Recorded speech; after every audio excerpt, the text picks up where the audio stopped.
Histórias. A nossa vida é construída por histórias. Quer sejam boas ou ruins, elas moldam o nosso caráter. Mas será que é só isso?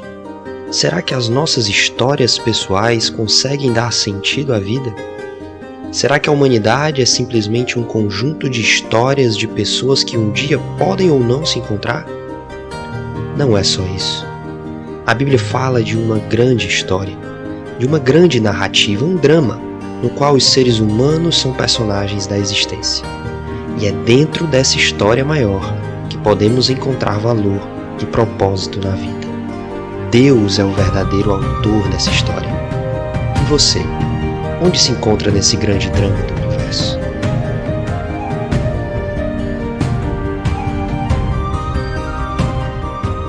Bom, meus amados, estamos aqui mais uma vez e essa é aqui a nossa mensagem final, derradeira dessa série. Teremos outras séries aí pelo meio do caminho e Deus nos abençoou até aqui para entendermos um pouco como Deus tem uma grande história e como nós nos encaixamos nessa grande história. A realidade é essa, que as nossas histórias elas estão dentro e conectadas de uma história maior, que nós tiramos o seu enredo das Escrituras Sagradas. E Deus ele vai dirigindo essa história, cumprindo os seus propósitos. Nós já vimos como Deus criou todas as coisas, nós já vimos como Deus criou o mundo de maneira boa, de uma maneira perfeita, e nós, seres humanos, como a obra-prima dessa criação de Deus, nos rebelamos contra Ele e tentamos sujar essa história. Tentamos colocar a nossa história na frente daquilo que Deus queria. Tentamos colocar a nossa vida na independência do Senhor. E as coisas acontecem como a gente vê hoje, no mundo como a gente conhece hoje, por conta daquela primeira rebeldia que aconteceu lá no início. E todos nós somos manchados pelo pecado em cada aspecto da nossa vida, em cada aspecto da nossa alma. E à medida que o ser humano avançou na história, nós podemos perceber que na realidade, apesar de termos sido criados como a obra-prima de Deus, nós nos tornamos os grandes vilões dessa história. Obviamente, o Satanás, o enganador, ele é um vilão e um inimigo que tenta nos derrubar. Mas nós nos tornamos vilões e inimigos de Deus por conta do nosso pecado, por conta da rebeldia contra o Senhor. E sobre nós estava um peso grande de maldição e de ira desse Deus que é santo. Só que a gente viu que a história não acabou aí, que seria um fim muito trágico, seria um fim muito frustrante.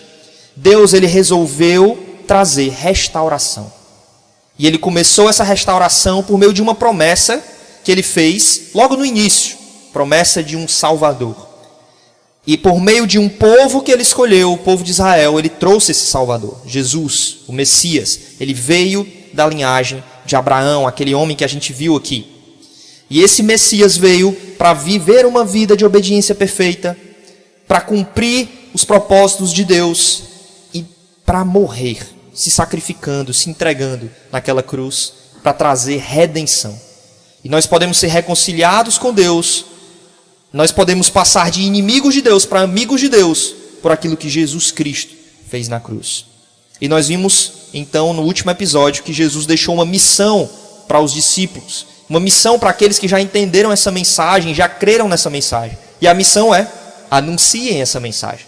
Falem para as pessoas sobre isso, de um Deus criador, de um homem e de uma humanidade em rebeldia, de uma humanidade perdida e que necessita do perdão de Deus que vem pela pessoa de Jesus Cristo.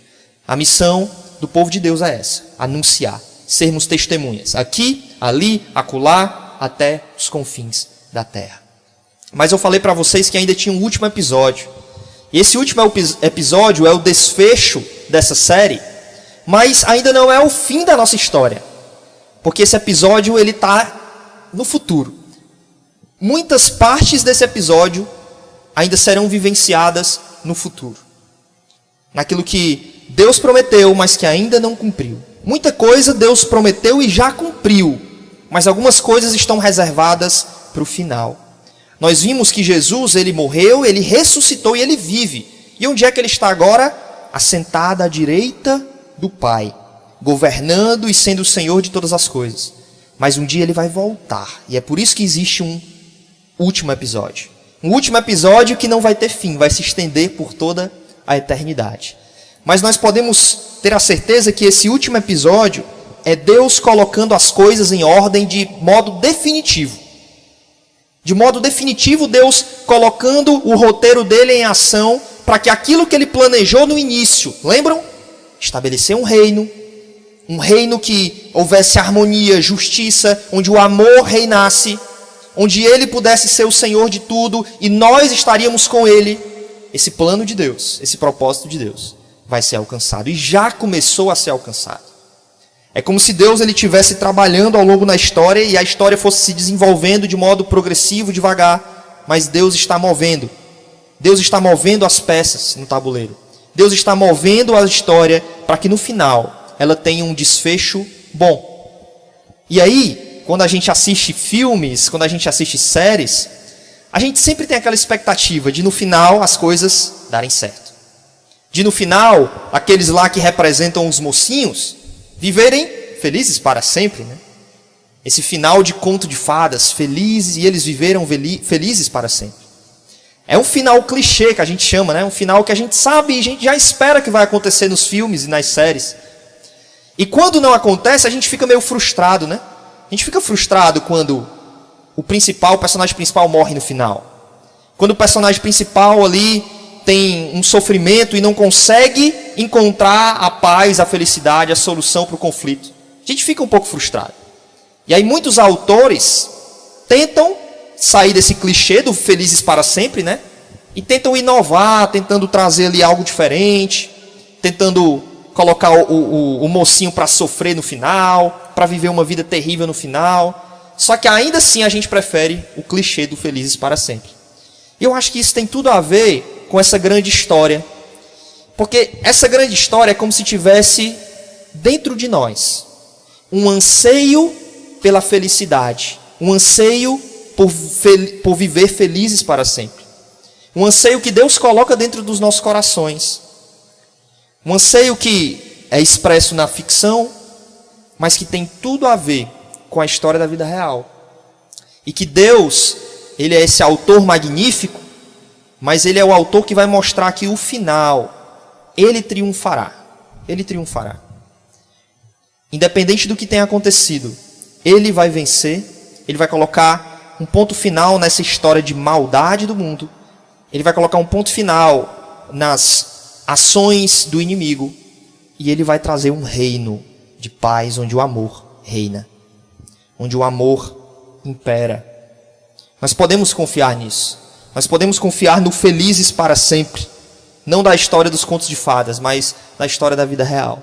E nós precisamos nos apegar a Deus e ao seu Filho Jesus, porque é através de Jesus que nós podemos embarcar também nesse final felizes para sempre. Nas ficções, os mocinhos ficam felizes para sempre, né? Terminam felizes para sempre. Mas os inimigos, os vilões, muitas vezes eles terminam derrotados. Eles terminam esquecidos. E aqueles que permanecem inimigos de Deus nessa vida terão esse mesmo final trágico. Serão derrotados por toda a eternidade. Sofrerão por toda a eternidade.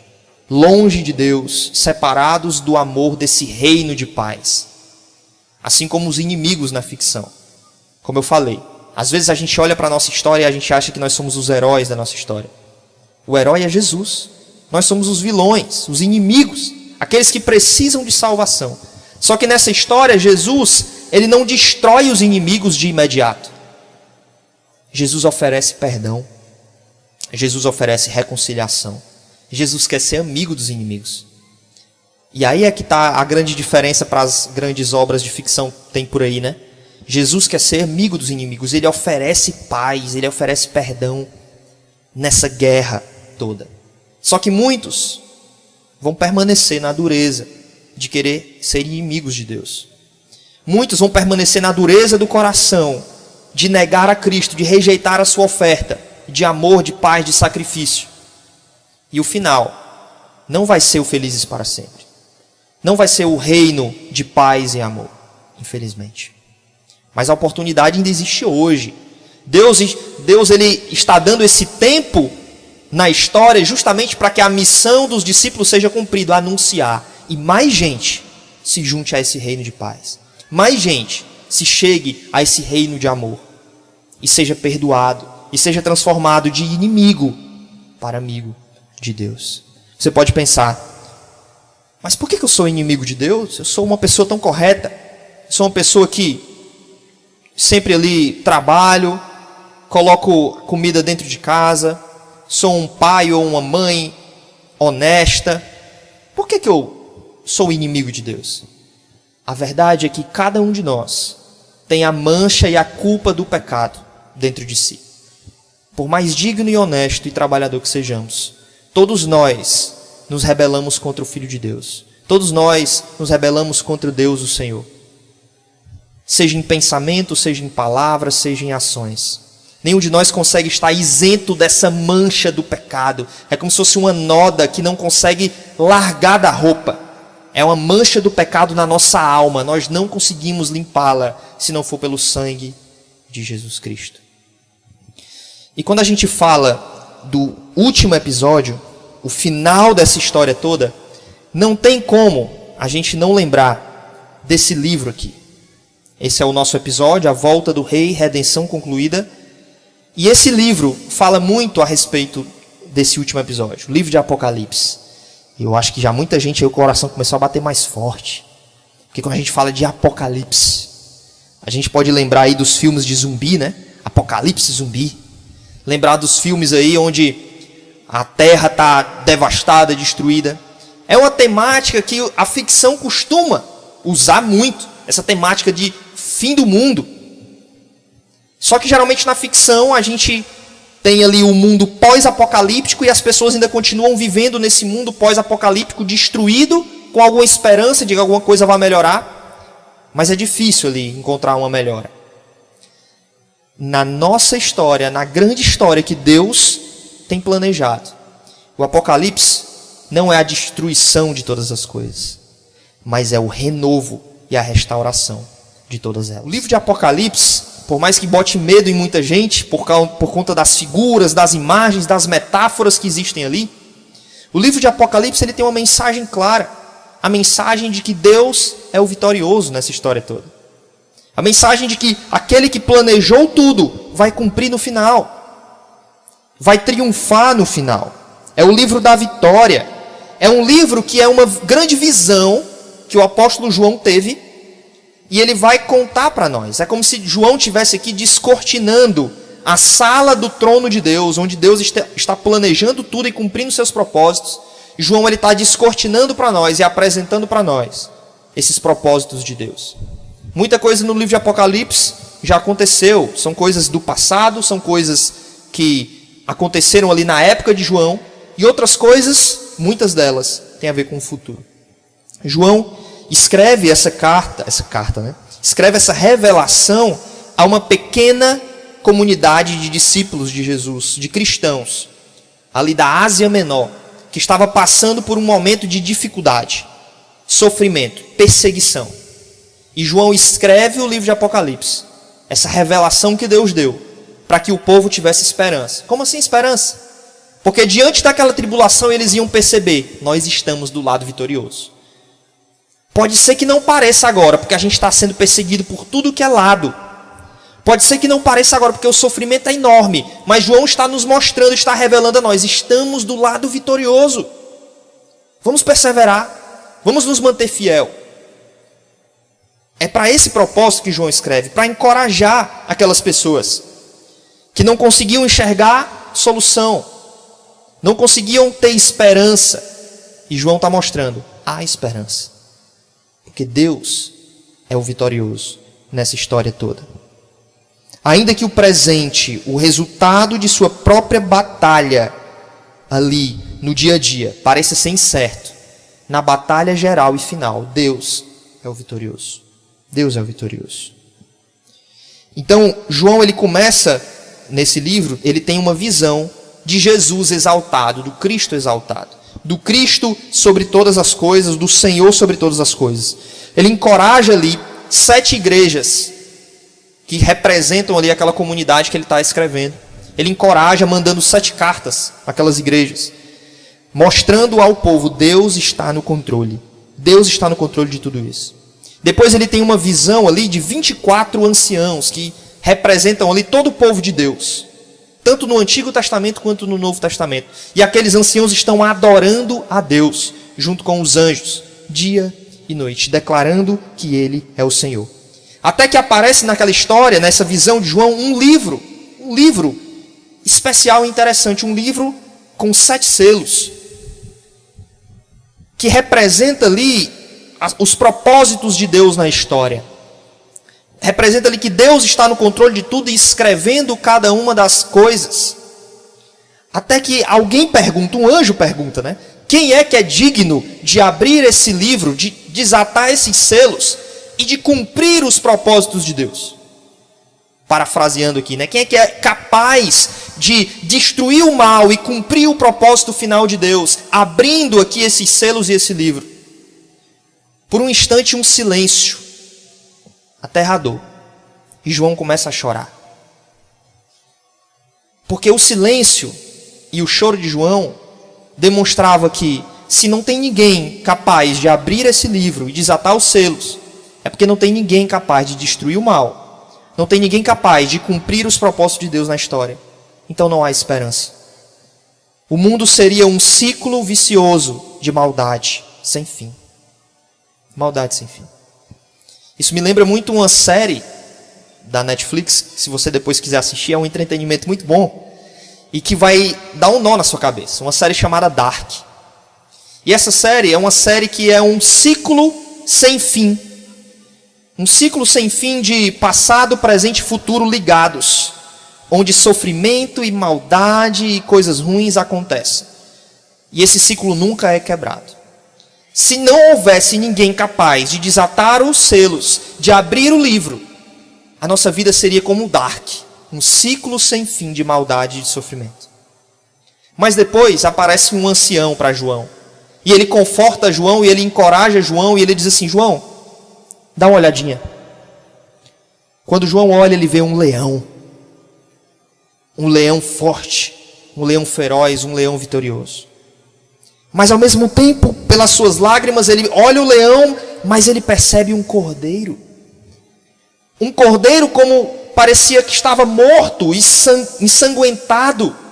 E era exatamente aquele que era digno de desatar os selos, de abrir o livro e de cumprir o propósito de Deus.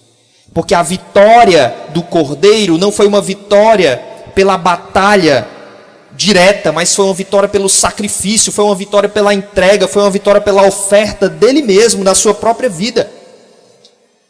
E depois que o cordeiro é apresentado, todos ali louvam o cordeiro e dizem, tu és digno, o cordeiro de Deus é digno de desatar os selos, é digno de abrir o livro, porque tu foste morto, e com o teu sangue compraste gente de toda língua, tribo e nação. Depois disso, João tem uma esperança renovada e fortalecida. E a partir de então, nós vemos no livro de Apocalipse o desenrolar dos 7 selos sendo abertos pelo Cordeiro, e o Cordeiro cumprindo o seu propósito final, o propósito de Deus, de acabar com a maldade. E no final desse livro, no capítulo 21 e 22, nós vemos o grande desfecho. Nós vemos a grande conclusão dessa história toda. E eu queria ler com vocês aqui. Apocalipse 21, o primeiro verso, diz assim. Então vi, aqui é João, a visão de João. Então vi novo céu e uma nova terra, pois o primeiro céu e a primeira terra tinham passado, e o mar já não existia. Depois de toda aquela visão do Cordeiro abrindo os selos e cumprindo os propósitos de Deus, o desfecho é novo céu e nova terra. Novo céu e nova terra. Deus está restaurando as coisas. E Ele começa aqui pelo novo céu e uma nova terra. E é importante a gente entender isso, porque muitas vezes na nossa cabeça, a gente tem uma ideia de que quando a gente morrer ou quando o mundo acabar, a gente vai para algum lugar, a gente vai ser transportado para algum lugar. E aqueles que acreditam no que a palavra de Deus fala, né, sobre o céu, muitas vezes fazem uma associação errada, achando que o céu, achando que a salvação, somos nós, discípulos de Jesus, sendo transportados para um lugar totalmente espiritual, um céu, um paraíso, um lugar onde não tem a ver com algo físico, mas são um bocado de alminha, né? Andando e perambulando num lugar totalmente espiritual, etéreo. Às vezes a gente tem essa visão, mas é uma visão errada, não é uma visão bíblica, não é uma visão do Novo Testamento. Porque o que Deus mostra é que a salvação tem mais a ver com terra também, com céu e terra, só que renovados. Tem a ver com algo material. Os nossos corpos ressuscitados, vivos, material, em um novo céu e uma nova terra. Novo céu e uma nova terra. A visão de João aqui em Apocalipse, na verdade, e em todo o Novo Testamento, não retrata a salvação como uma fuga da terra para um céu espiritualizado onde almas humanas habitam para sempre.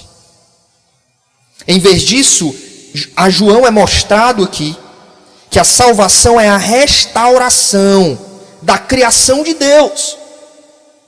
A restauração da nova terra, onde os redimidos, onde aqueles que foram salvos por esse Deus, habitarão e viverão com esse Deus. E um local agora que o pecado não vai mais habitar. Um local totalmente novo, um local totalmente restaurado por Deus, transformado por Deus. A gente precisa atentar para isso. Nós vamos viver fisicamente num novo céu e uma nova terra. Desfrutarão disso aqueles que creem nessa palavra, creem nesse Deus. Só que esse novo céu e essa nova terra vão ter algo parecido com o que aconteceu lá no início, no Éden. Olha o que diz o verso 2. Vi a cidade santa, a nova Jerusalém, que descia do céu da parte de Deus, preparada como uma noiva adornada para o seu marido. Ouvi uma forte voz que vinha do trono e dizia: agora o tabernáculo de Deus está com os homens, com os quais ele viverá. Eles serão os seus povos, o próprio Deus estará com eles e será o seu Deus. Nessa terra renovada, nós desfrutaremos daquilo que Adão e Eva desfrutaram, da presença de Deus de uma maneira tão íntima que Deus passeava no meio deles, que Deus habitava no meio deles. É Deus entre nós, é Deus vivendo conosco. E a ideia de que uma cidade santa desce do céu para habitar na terra, é como se Deus estivesse mostrando que as coisas estão sendo restauradas. Agora eu me reconcilio com a humanidade. Agora eu posso habitar no meio da humanidade, porque o pecado foi destruído e as coisas estão sendo restauradas. Olha como isso é especial. Olha como isso é maravilhoso. Teremos a habitação do próprio Deus em nosso meio. Não apenas de modo agora reinando em nossos corações, como Ele faz hoje, como nós já podemos sentir a presença dEle por meio do Seu Espírito, mas de modo muito mais físico, de modo muito mais visível, de modo muito mais glorioso. Nós seremos o povo de Deus e Ele será o nosso Deus, Ele estará conosco. Assim como Ele ia e falava a Adão, conversava com Adão no final da tarde, nós poderemos conversar com Deus de uma maneira muito mais íntima do que a oração nos permite. Isso é uma bênção, isso é uma maravilha que Deus nos mostra. Essa descida do local celestial, da Nova Jerusalém, é justamente essa representação vívida de que agora o reino de Deus vai ser estabelecido. Na oração do Pai Nosso, que Jesus nos ensina, Ele diz: venha a nós o teu reino, seja feita a tua vontade. Aqui será cumprido isso. Porque o reino de Deus vai vir a nós, do céu para a terra. E a sua vontade vai ser estabelecida por todos os lugares, por todo o mundo. Vai prevalecer a vontade de Deus. O céu é como o local da habitação de Deus. E ele foi separado da habitação dos homens por conta do pecado. É como se existisse uma barreira gigante entre nós e Deus, entre nós e o céu. Mas quando o pecado é extinto, quando as coisas são restauradas, Deus está mostrando, essa separação não existe mais, e é por isso que Ele está vindo com a cidade santa, do céu para a terra. Do céu para a terra. Está havendo de novo o contato, a comunhão entre a humanidade e o seu Deus, entre o seu Criador e as suas criaturas. É isso que Apocalipse está nos ensinando aqui. E diante de tudo isso, haverá o fim de toda dor, de toda mágoa, de todo sofrimento, de todo pecado. No verso 4 diz, Ele enxugará dos seus olhos toda lágrima. Deus, o próprio Deus aqui. Já imaginou? Enxugando as lágrimas dos olhos. Confortando e consolando. Não haverá mais morte, não haverá mais tristeza, não haverá mais choro nem dor, pois a antiga ordem já passou. A ordem do pecado e os seus efeitos, isso tudo é efeito do pecado. Morte, choro, tristeza, dor, nunca mais. Tudo isso é fruto de um pecado, de uma rebeldia, onde a ordem das coisas foi quebrada. Deus estabeleceu a sua ordem, Deus colocou as regras do jogo e nós quebramos. E os efeitos vieram sobre nós. A maldição veio sobre nós. E toda essa maldade que a gente contempla hoje no mundo é fruto desse pecado. Mas um dia vocês param para imaginar isso. Um dia toda essa maldade vai ser extinta. Deus colocará um fim em tudo isso. Em toda dor, em todo sofrimento, em toda angústia, em toda miséria. E Ele mesmo será aquele que enxugará dos olhos toda lágrima. Deus colocará um fim nos efeitos do pecado na humanidade. Não há mais morte, existe vida. Não há mais inimizade, existe paz. Não há mais separação, existe harmonia. O amor reina. Os relacionamentos entre os seres humanos, lembram que eu falei? Que todos os relacionamentos foram quebrados com o pecado. O nosso relacionamento com Deus, o nosso relacionamento um com o outro, o nosso relacionamento com nós mesmos, o nosso interior e o nosso relacionamento com a natureza criada, tudo isso foi quebrado e tudo isso vai sendo restaurado por Deus. Os relacionamentos restaurados, curados, a totalidade da vida humana purificada e até a criação não humana, a criação como os animais, as plantas e tudo o que existe ao redor. Tudo isso também vai compartilhar dessa libertação que o povo de Deus vai experimentar. Dessa restauração que o povo de Deus vai experimentar. Isso não é maravilhoso? Isso é sensacional, isso é incrível. E Deus, Ele vai renovar todas as coisas. No verso 5 diz, aquele que estava assentado no trono disse, estou fazendo novas todas as coisas. E acrescentou, escreva isto, pois estas palavras são verdadeiras e dignas de confiança. Como eu falei, mais uma vez, o foco não está apenas na humanidade, mas em todas as coisas. Deus vai restaurar todas as coisas. Se Deus restaurasse apenas a humanidade, Satanás poderia contar alguma vitória. Porque aquilo que Satanás fez, e aquilo que o pecado fez no mundo, através dele e de nós, manchou não só a humanidade, atacou não só a humanidade, mas atacou todo o mundo.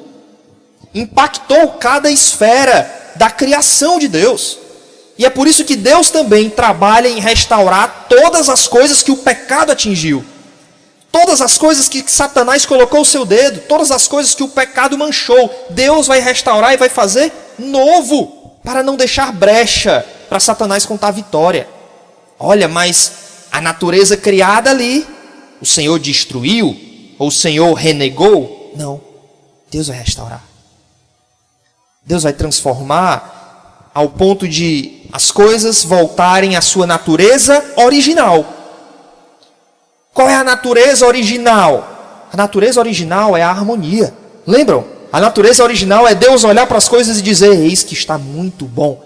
A natureza original era o leão pastar com a ovelha. A natureza original era os seres humanos em harmonia perfeita com os animais. Não existia cadeia alimentar. Não existia. A natureza original, somos amigos de Deus e vivemos em harmonia com aquilo que Deus criou. E esse propósito de Deus vai ser cumprido, porque Ele vai restaurar todas as coisas. Hoje nós vivemos uma natureza defeituosa, tanto nós como aquilo que está ao nosso redor. Tem um defeito aí. Não é um defeito de fábrica, Porque de fábrica Deus fez a humanidade boa e o mundo bom. É um defeito que veio depois e que a partir de então, de geração a geração, nós fomos herdando isso. A maldade do pecado, a perversidade do pecado. E Deus vai lidar com cada uma dessas coisas. A história da Bíblia caminha para uma conclusão em que a obra restauradora de Deus eliminará completamente todo o dano causado por Satanás e pelo pecado. Todo. No decorrer das Escrituras, o reino de Deus é restaurado como um lugar e um tempo de restauração cósmica. É algo que vai englobar tudo. Tudo. Por isso que ele diz, restaurar e fazer novas todas as coisas. Todas as coisas. Do mesmo modo que nada na criação permaneceu intocado pelo pecado, na restauração, Deus vai abranger tudo. Porque a vitória de Cristo na cruz é justamente como Deus vai restaurar todas as coisas. Paulo fala isso, o apóstolo Paulo fala isso lá em Colossenses. Que pela morte de Cristo, que pela vitória de Cristo, que pelo seu sangue, pelo seu corpo derramado ali, ele restaura todas as coisas. Ele restaura todas as coisas. Esse alcance é abrangente. A obra redentora de Deus alcança, inclusive, a natureza. E o apóstolo Paulo também vai dizer lá em Romanos que a natureza, ela é como se sofresse, como se gemesse nessa expectativa aqui. Na expectativa da revelação dos filhos de Deus, na expectativa da revelação dessa restauração de todas as coisas, onde a glória será maior do que o sofrimento que nós encaramos hoje e de que a natureza passa hoje. A natureza anseia por isso. A natureza tem essa expectativa. Alguns teólogos vão dizer que essa redenção é tão abrangente, que essa restauração é tão abrangente, e eu acho isso sensacional e eu concordo com isso, que Deus inclusive vai restaurar as coisas boas que Ele criou lá no Éden e que foram manchadas. E uma dessas coisas é o trabalho. Pastor, não fale um negócio desse não, pastor. Eu já pensava que eu ia me livrar do trabalho. Você está dizendo que no céu, no novo céu e na nova terra vai ter trabalho? Vai, eu creio que vai. Eu creio que vai, porque o trabalho foi uma coisa boa que Deus criou e que o pecado manchou. Que o pecado trouxe peso, trouxe fardo, trouxe angústia, trouxe dificuldade. Mas lá, nesse novo mundo restaurado, eu creio que vai haver trabalho, eu creio que vai haver cultura, eu creio que vai haver arte. Eu creio que vai haver as maiores expressões daquilo que o homem fez aqui nesse mundo, lá, para a glória de Deus. Não pense que o novo céu e nova terra são várias pessoas, tudo iguaizinhas, vestidos de branco, né? Não fazendo nada o dia inteiro, senão se ajoelhar diante de um Deus que está ali querendo, né, ser servido. Não. Deus vai nos dar outros tipos de serviço. Nós vamos poder glorificar esse Deus também como outras formas, assim como nós fazemos hoje aqui nessa terra. Lá também vai ser assim. Não pense que vai ser algo monótono. Você acha que era monótono para Adão no Éden? Claro que não. Ele cultivava a terra. Ele tinha muitas funções ali com os animais, com as plantas. Nós também vamos ter. O povo de Deus também vai ter. Muita coisa para ser feita. Muita coisa para cultivar. E eu acho que isso vai ser lindo e maravilhoso. Vendo gente de toda cultura, língua e nação podendo compartilhar sua cultura, seus idiomas, compartilhar sua arte, compartilhar sua música. E vai ser lindo, vai ser lindo. Só de pensar eu já fico arrepiado, emocionado. Haverá oportunidade para que a humanidade continue trabalhando e desenvolvendo essa criação de Deus, que agora vai ser uma criação totalmente diferente, uma criação boa, restaurada, modificada, transformada, liberta do fardo do pecado. Que maravilha, que maravilha. E no meio de tudo isso, encontraremos prazer e satisfação numa fonte que não se esgota. Disse-me ainda, está feito. Eu sou o alfa e o ômega, o princípio e o fim. A quem tiver sede, darei de beber gratuitamente da fonte da água da vida. As nossas necessidades, todas serão supridas em Deus. E o nosso prazer, a nossa satisfação será encontrado nele. E o bom disso é que Deus é uma fonte de prazer e satisfação eterna. Falei aqui no dia do aniversário da Renatinha, né? No Salmo 16, o salmista diz: Senhor, na tua presença A alegria plena, a alegria completa. Não é 99% alegria e 1% frustração. É 100% alegria na presença de Deus. E o salmista continua dizendo: e na tua direita há delícias perpetuamente, há prazer eterno, há satisfação para sempre. Não é uma satisfação passageira, que muitas vezes o álcool pode nos dar, as drogas podem nos dar, a imoralidade sexual pode nos dar. Não é uma satisfação, não é um prazer que tudo o que esse mundo tem para oferecer pode nos dar, porque é passageiro. Tudo o que esse mundo tem para nos dar é passageiro. No outro dia vem a ressaca, no outro dia vem o peso na consciência, no outro dia você não estará bem. E você vai olhar para dentro de si, para a sua vida e vai dizer: não faz sentido.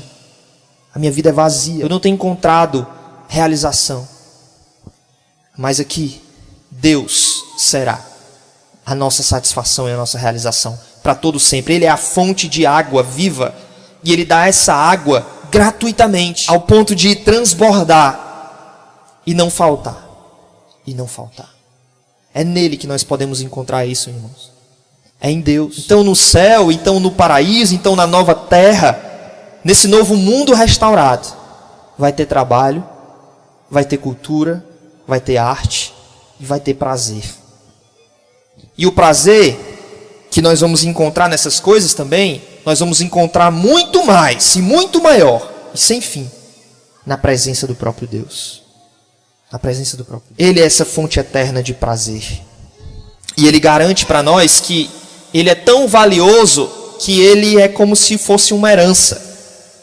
É o tesouro para aqueles que permaneceram fiéis. O vencedor herdará tudo isto, tudo isso, todo esse mundo novo, esse mundo restaurado, esse mundo de paz, esse mundo de amor, esse mundo onde Deus habitará, onde Deus reinará e Ele será essa fonte eterna. O vencedor herdará tudo isto e eu serei seu Deus e Ele será meu filho. O próprio Deus está se colocando como essa grande herança, esse grande tesouro que herdaremos. E quando a gente pensa em herança, a gente sabe que não é pelo nosso mérito. Porque herança é algo que eu ganhei sem trabalhar para conquistar aquilo. Herança é algo que a gente ganha sem ao menos esperar. Outra pessoa trabalhou em nosso lugar, outra pessoa conquistou em nosso lugar, e um dia nós recebemos gratuitamente, sem ter feito nada. A herança é uma figura maravilhosa para a gente entender que a salvação não é pelo nosso mérito. Que esse mundo todo aí não é pelo nosso mérito. Por mais que ele fale aqui, vencedor, você pode pensar, mas está aí, vencedor é aquele que foi lá e conseguiu ganhar, conseguiu vencer, não tem um mérito nisso. Mas a ideia de vencedor, na palavra de Deus, aqui em Apocalipse, nesse contexto, tem tudo a ver com aqueles que conseguem perseverar até o fim, fiéis a Jesus, que realiza todo o trabalho. Vencer é perseverar mesmo em meio às tribulações, mesmo em meio aos sofrimentos da vida, às pressões da vida. É perseverar crendo nessa palavra, crendo nesse Jesus, porque é Ele que realiza todo o trabalho. Foi Ele que se entregou por nós. Foi Ele que naquela cruz realizou um trabalho penoso e depois olhou para o fruto do seu penoso trabalho e ficou satisfeito. Ele é o grande trabalhador. Ele é o grande herói nessa história toda. E quando nós nos entregamos a Ele por fé e confiança, nós estamos realizando aí o nosso trabalho, que é simplesmente descansar nos braços de Deus e ser carregados por Ele. A fé é como um filho que na ponta de um abismo, ou na beirada de uma plataforma, ele consegue se jogar de costas sabendo que vai ter um pai lá para segurar. Tenho certeza que se um filho confia no pai e o pai pede, se joga dessa plataforma aqui, que eu estou aqui, filho, vou te segurar. Às vezes eu brinco com a Abigail, né? Vai, filha, joga. Vai, filha, pula, que eu vou te pegar nos braços. E ela pula. Por que ela pula? Porque ela tem fé e ela confia que o pai dela vai pegar ela. Da mesma forma é a nossa fé em Deus. A nossa fé não é um trabalho que é mérito nosso, que nós conquistamos e fomos ali. A fé é simplesmente um desistir de tentar por nós mesmos e nos entregar aos braços daquele que pode fazer todas as coisas. Daquele que é o Senhor. A fé é essa entrega aos braços de Deus. Essa confiança de que Ele é aquele que trabalhou para herdarmos essa herança. Como é que vai se dar tudo isso? O que é que falta para acontecer tudo isso? E aí, eu quero fazer uma ilustração aqui com as dores de parto. Quando uma mulher está grávida e está na expectativa ali de poder ter seu filho, ela vai passar por vários estágios. E quando ela já está na iminência, né, de ter o filho, ela vai ter dores no parto. Mas você acha que aquela mulher está mais preocupada com as dores do parto ou com a criança que está vindo? Obviamente com a criança que está vindo. E quando a criança nasce, as dores do parto são esquecidas. E Deus vai, talvez, tirando a memória das mulheres para que elas queiram ter mais filhos, né? E esqueçam como foi dolorido. Eu creio nisso. E as dores do parto é como se fossem os detalhes que ainda vão acontecer até a chegada da criança, até a chegada do reino. Tem muita gente que vai discutir essas dores do parto, querendo, né, de alguma forma ali, trazer discussões que, ao meu ver, são mais inúteis do que relevantes, né? Por exemplo, as pessoas vão querer discutir a cronologia dos eventos que vão ainda vir antes desse estabelecimento do reino. Mas eu acho que isso não é tão relevante. Você ficar procurando saber a ordem, a cronologia disso tudo, isso leva mais a discussão besta, inútil. O que é que a gente precisa saber? O que a gente precisa saber é o que vai acontecer. E o que o Novo Testamento diz que vai acontecer é: Jesus vai voltar. O Novo Testamento vai dizer que os mortos vão ressuscitar fisicamente. Alguns para participar dessa nova vida e outros para serem julgados e condenados por toda a eternidade. E a Bíblia vai dizer que o mundo vai aparecer diante de Cristo para ser julgado e vai haver o reino de Deus. É isso que a gente precisa saber, né? Se você quer estudar mais, saber, tentar entender os detalhes, vai ter várias posições teológicas que vão interpretar e vão, esse detalhe aqui eu acho que acontece antes. Eu acho que esse evento aqui acontece antes desse. Fique à vontade aí, né? Eu tenho minhas convicções, mas eu acho que não é tão sábio para trazer aqui e ficar discutindo isso.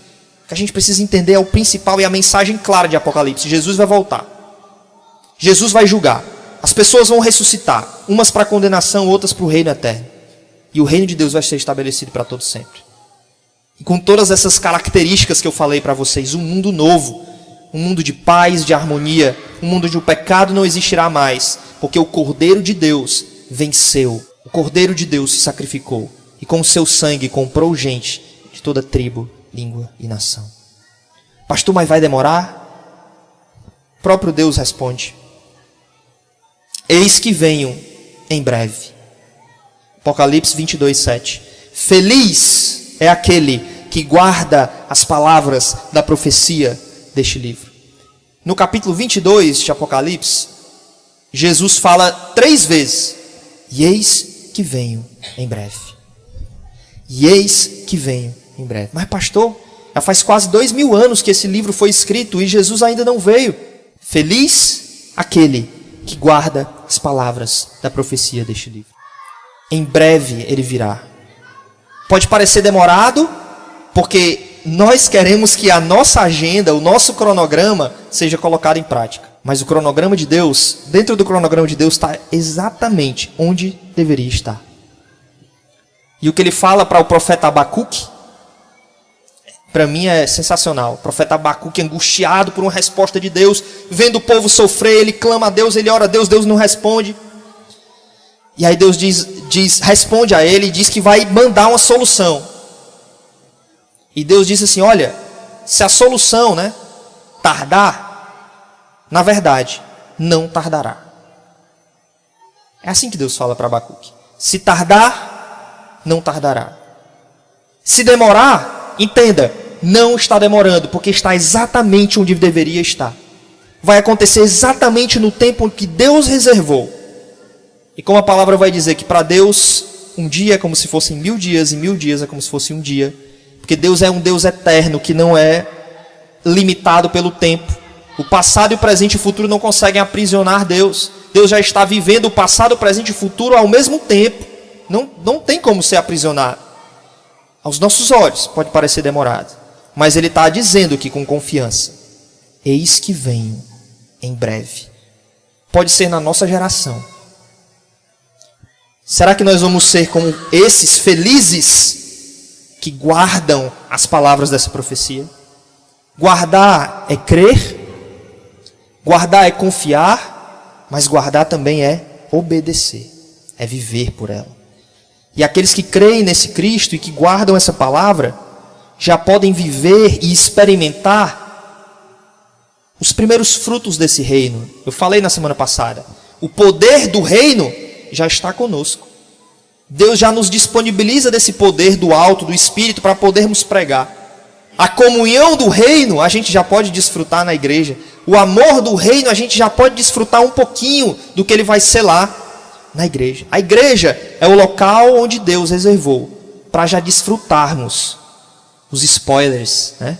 Os primeiros frutos do que vai haver no futuro. E a melhor expressão desse reino de Deus é a vida de Jesus aqui na terra. Jesus foi a melhor expressão, a melhor figura, o melhor ensaio do que vai acontecer naquele reino futuramente. A sua vida, os seus milagres, sua obediência, como Jesus viveu, demonstram exatamente a expressão da vida do reino. E é por isso que eu já anuncio aqui a vocês que a nossa próxima série vai ser exatamente sobre a vida de Jesus. Vai ser sobre a vida de Jesus, vai ser sobre os milagres de Jesus. Porque é através da vida de Jesus que a gente consegue enxergar melhor a expressão desse reino. E nos preparar para que quando esse reino chegar, a gente já esteja digno e apto para entrar nele. Por meio da fé, na fidelidade do serviço, na perseverança, até que Cristo volte. Louvado seja o teu nome, Senhor. Obrigado porque podemos confiar de que um dia o teu Filho voltará sobre essas nuvens. Um dia o Senhor abrirá a porta dos céus. Um dia o Senhor virá para nos buscar como o Rei que reinará com justiça. Um dia, ó Deus, o Senhor abrirá as portas do reino para nós e nos fará, ó Deus, teus filhos. Nós seremos o teu povo, o Senhor será o nosso Deus e nós poderemos reinar contigo como o Senhor quis, ó Deus, desde o princípio. Mas os nossos pecados atrapalharam essa história, mas que o Senhor não fugiu do teu controle, nada disso. O Senhor, por meio de tudo o que aconteceu nessa história, no final trará mais glória ao teu nome. E nós queremos viver, ó Deus, tendo o Senhor como a nossa fonte de eterno prazer, a nossa fonte de completa alegria. Por favor, Deus, conduz a nossa semana nessa expectativa, que possamos ser como esses vencedores, como esses que são felizes em guardar a tua palavra e receber a herança no final de tudo. E a herança maior é a tua presença, é o próprio Deus como nosso maior tesouro. É em nome do teu Filho amado que nós oramos e te agradecemos. Amém.